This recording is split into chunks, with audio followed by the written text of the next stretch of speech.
ang inyong tulay sa himpapawid ng serbisyo publiko. Ang Presidential Broadcast Service, Radyo Pilipinas, Radyo Publiko. Radyo Pilipinas. Radyo Publiko. Kinilala ng pang-international at prestigyosong Asia Pacific Broadcasting Plus Awards 2025 para sa kategorya ng Government Streaming. Ito ay dahil sa epektibo nitong pagsasanib ng mga tradisyonal na media tulad ng telebisyon, radyo at print para masabayan ang mabilis na pag-inog ng mundo ng digital at social media tungo sa mas epektibong paghahatid ng mahahalaga at napapanahong mga impormasyon sa mamamayang Pilipino. Kinilala rin ang Radyo Pilipinas dahil sa patuloy na pag-akyat ng rating. Ngayon ay matatag sa pang-4 na pwesto sa Mega Manila ayon sa pinakahuling Nielsen Radio Audience Measurement Survey. At sa social media, nakamit ang mahigit 2,000% pagtaas ng bilang ng mga sumusubaybay sa Radyo Pilipinas page sa unang bahagi ng 2025. Patunay ito na ang inyong Radyo Pilipinas, Radyo Publiko ay tunay na kaagapay ng inyong pamahalaan sa paghahatid ng serbisyo sa mga mamamayang Pilipino. Mula sa aming lahat, sa ngalan ng inyong pamunuan at mga kawani ng Presidential Broadcast Service, kasama ang inyong mga himpilan ng Radyo Pilipinas sa buong kapuluan, maraming salamat po sa inyong lahat, sa inyong pagtangkilik at pagkilala. Radyo Pilipinas. Radyo Publiko. Yes, mga igala, may andaw ka na itong tanan o welcome to sa itong paraguban sa itong tulong manong tambayan sa Radyo Pilipinas. Kauban ninyo Armando Feniquito, mga igala. Yes, mga igala, kamusta mong tanan, diha? No, na-feel na ba ninyo ang Christmas rush karong panahon ng mga katambayan? Joke. Anyways, mga katambayan, no? Hopefully, kwanta, no? Natasama yung kahimtang karon, no?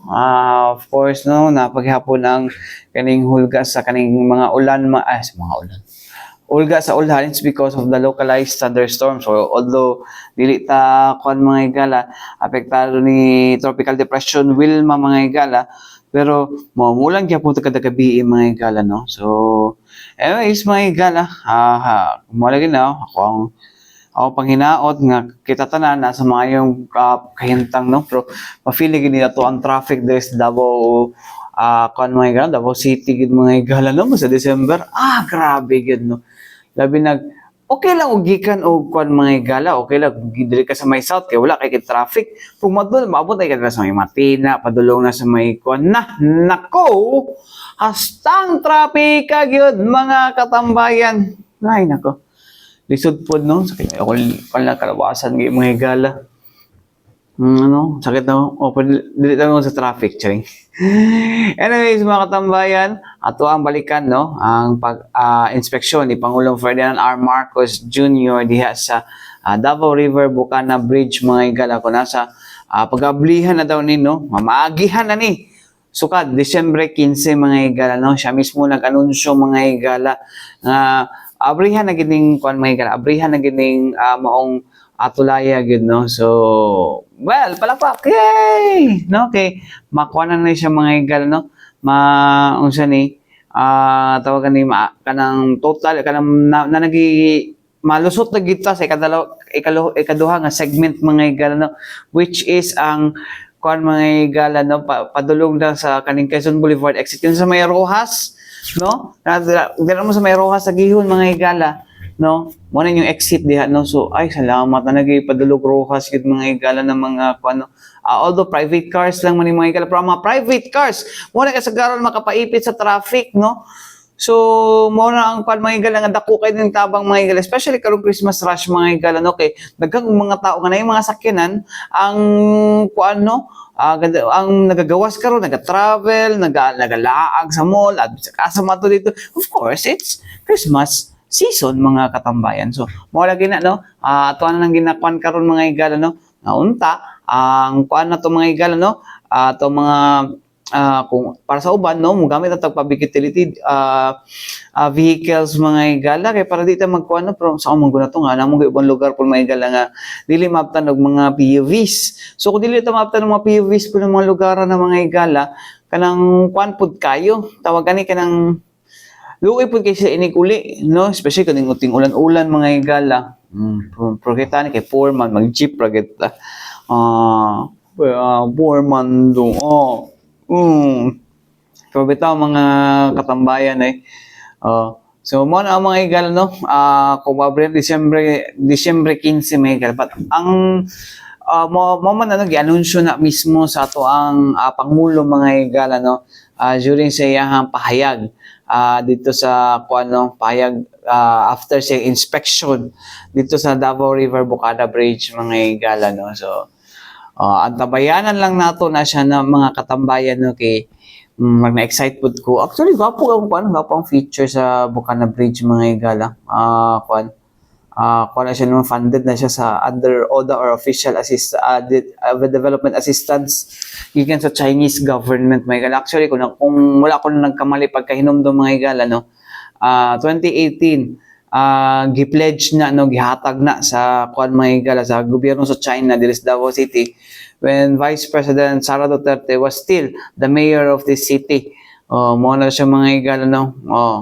Gihatag na din na mga higala para isumpay dala sa ikaduhang segment sa Davao City Coastal Road mga higala. So okay katumrag 2018 ata gisugdan ang kuan no ang Coastal Road dito sa 2018 gisugdan dira sa may unang segment mga higala from Bago to dira sa may Times Beach kan Tulip Drive mga higala.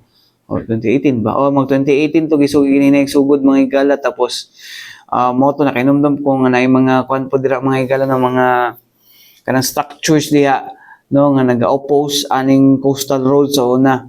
Pero ginahinay na dito sa may Quantadomo mga higala. O karon here it is, kaduha na ta.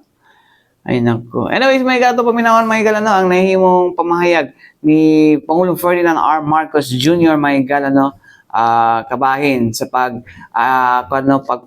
pagpaabre niya sa Davao River Bocana Bridge mga higala. Paminawan na to. Davao Samar also 27. Good morning. Good morning.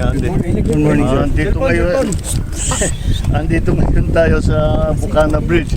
Nakakatapos ito sa 1.3 kilometer bridge.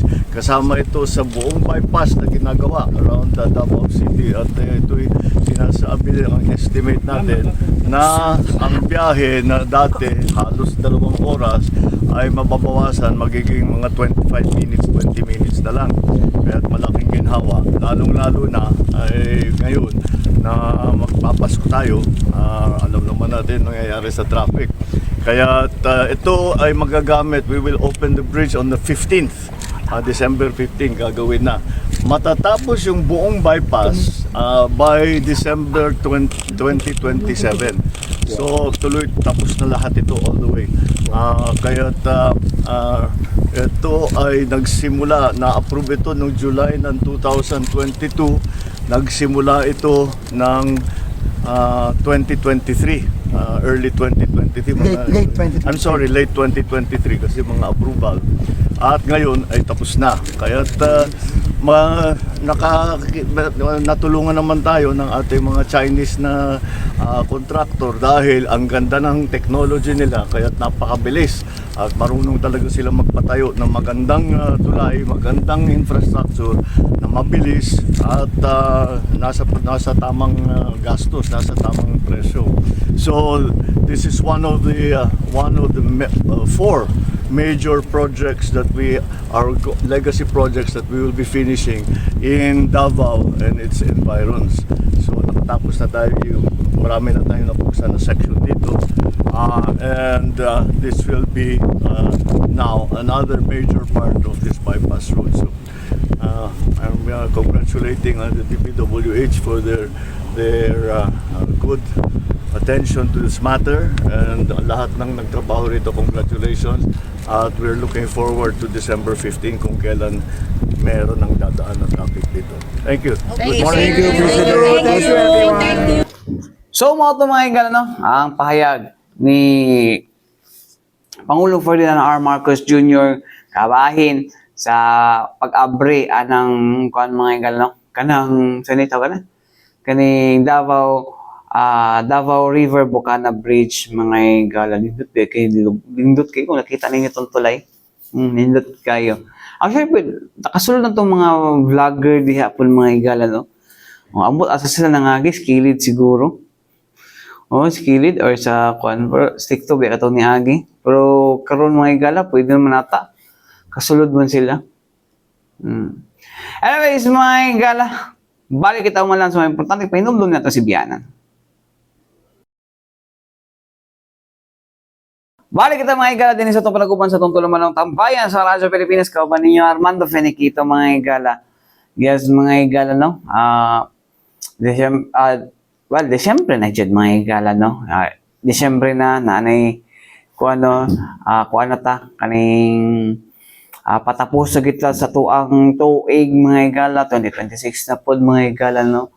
And this year mga igala, no, ang Tibok Davao Region mga igala, o ang tibuok, mga igala, no, tibuok, areas of responsibility sa ato ang 10th Infantry Division, no, wala na ginabantayan na presensya sa armadong New People's Army. Palakpakan na to.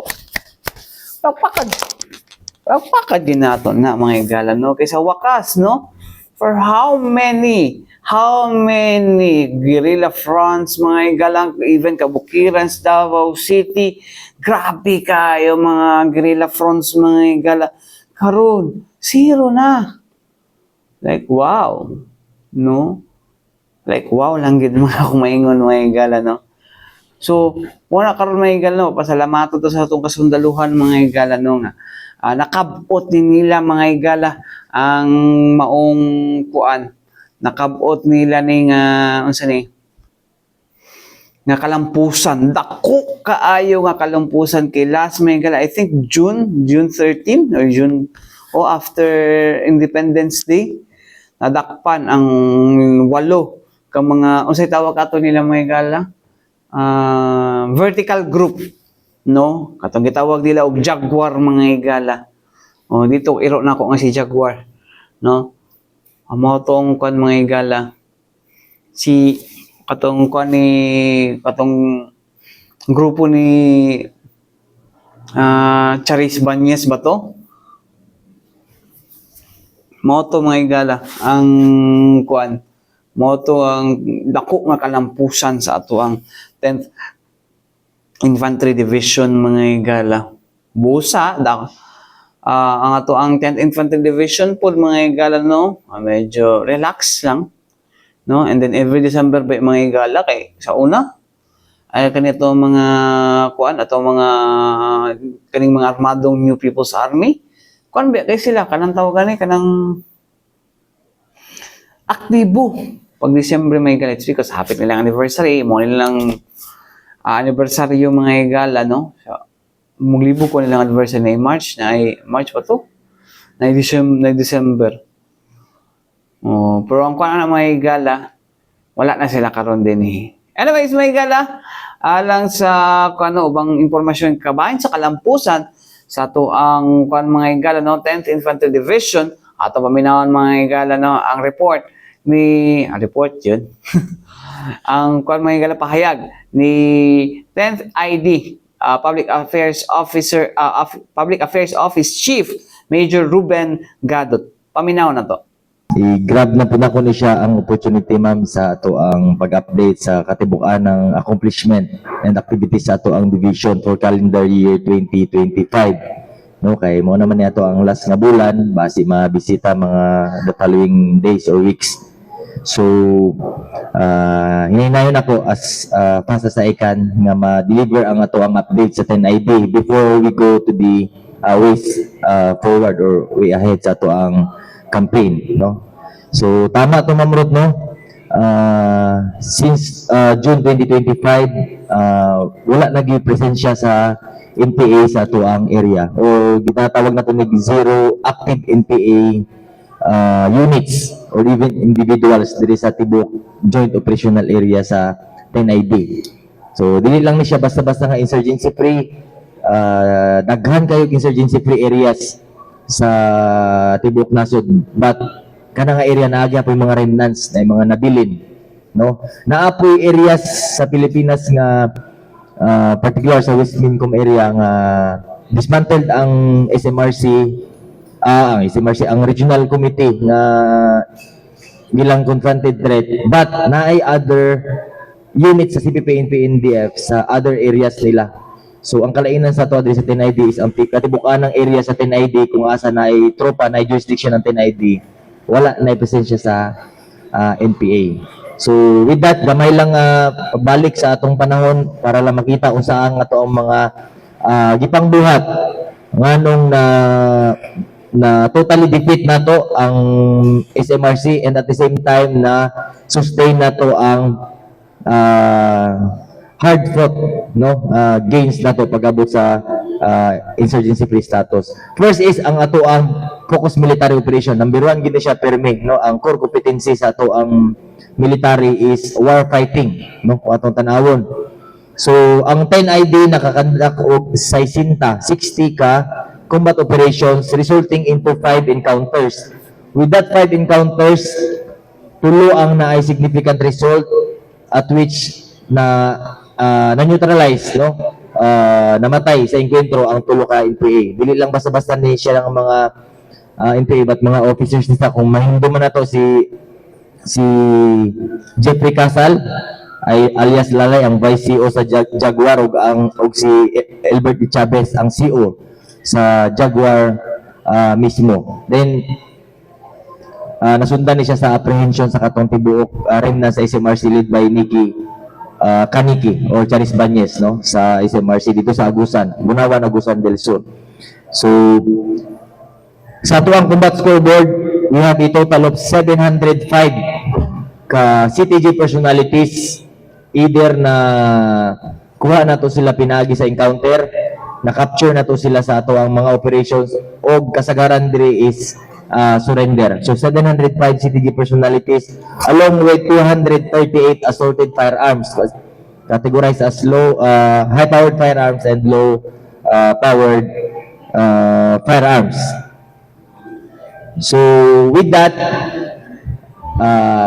maingon na to nga na totally defeated na to ang Southern Mindanao Regional Committee in terms of its armed threat group components, So sa iskutan ng sustainment operation or stability operation, para lang ma-maintain na to ang nakabutang insurgency free, daghan po tayong mga activities under sa stability operation. So dili na ni siya about sa physically nga mga combat operations yun, Nalang tayo mga more than 26,000 ka mga combat sustainment operation, more than 32,000 checkpoint operations, and more than 31,000 patrol-based operations, and more than 16,000 critical infrastructure and investment project support operation. Mo ni siya tong ginasecure na to mga flagship projects sa ato ang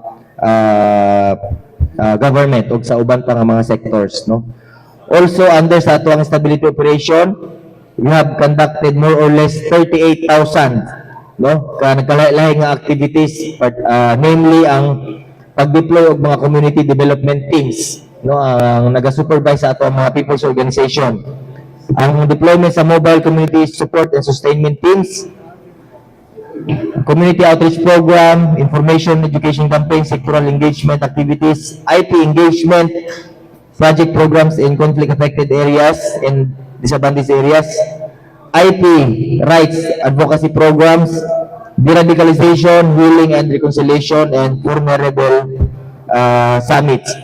So kini siya nga mga nagkalaing activities, dili lang ni siya basta-basta nga ginabuhat lang sa military, but in collaboration gini siya sa ato ang mga government agencies para ma-deliver ang mga services. Isa ni siya ka essential factor para mapugna na to ang recovery efforts, Ang sundalo posible na to na makaingon nga dili nila na kaya or ang kapulisan nga banggaon para makabalik sila kay ready ta, capable ta, daghan tag but isa sa atong ginatanaw diri is ang lisod nga madepensa sa sundalo is ang mga exploitable issues, kung naikulang pasilidad sa mga sityos, ang kapobrehon, kasi kung sa ka maayo ang atong sundalo pag-abot sa iyang skill, sa iyang core competency niya, dili gid na siya basta-basta masolve. So kinahanglan nato ni mga collaborative activities, And also aside from that is kining atuang HADR operation or humanitarian assistance and disaster response, nga mga mga activities. Wala ra ni siya nagpakita no nga basta lang ang military alone, but in collaboration gihapon ni siya sa ato ang mga nagkalain nga government agencies, lalo na gid sa kaning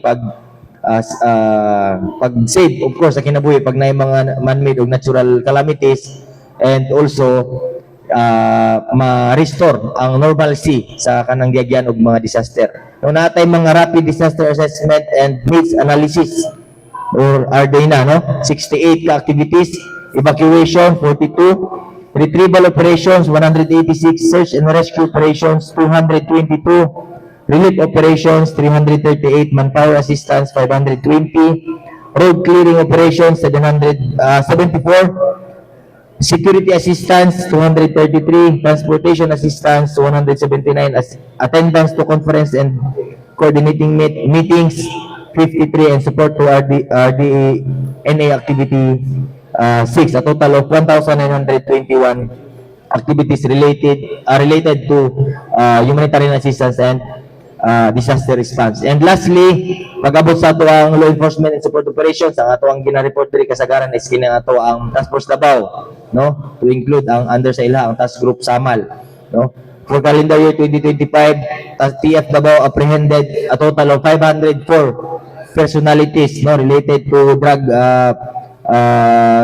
cases, no? In terms of grams, nakadakot ang ato ang Task Force Davao og natigom nga 2,488.62 grams of shabu with a street value of more than 17 million, and 1,486.43 grams of marijuana, a total with a street value of 186,182 pesos. Also apprehended 1 high-powered firearm and 28 low-powered firearm. So mo ni siya mga sirs and mga ma'am ang ato ang modest nga accomplishments sa ato ang 10ID 10 Infantry Division kauban ang ato ang mga line units. Pag-abot sa totally defeat kinato sa SMRC, sa armed threat groups again, and sa pag-sustain nato sa ato ang mga nakabutan o ang ato ang participation sa mga mekanismo sa ato ang whole of nation approach.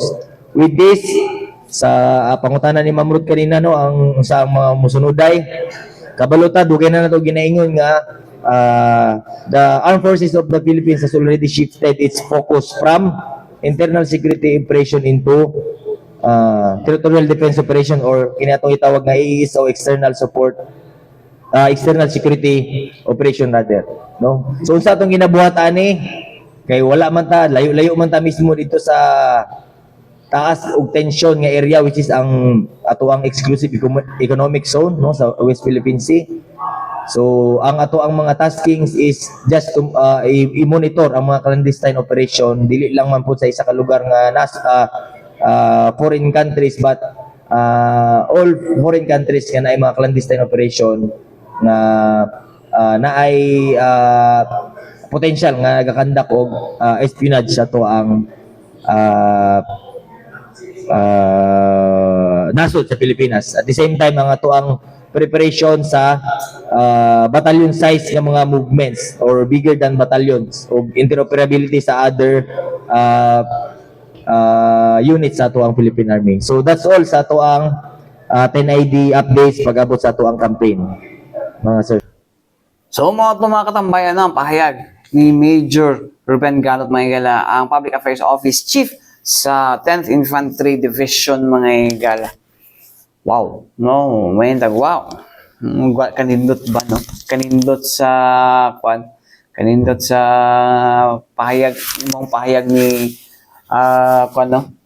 Nga sa wakas, mga higala, no? Pahayag ni Major Galot na sa wakas ang ato ang mga mga higala, ato ang komunidad sa kabukiran, mga higala, no?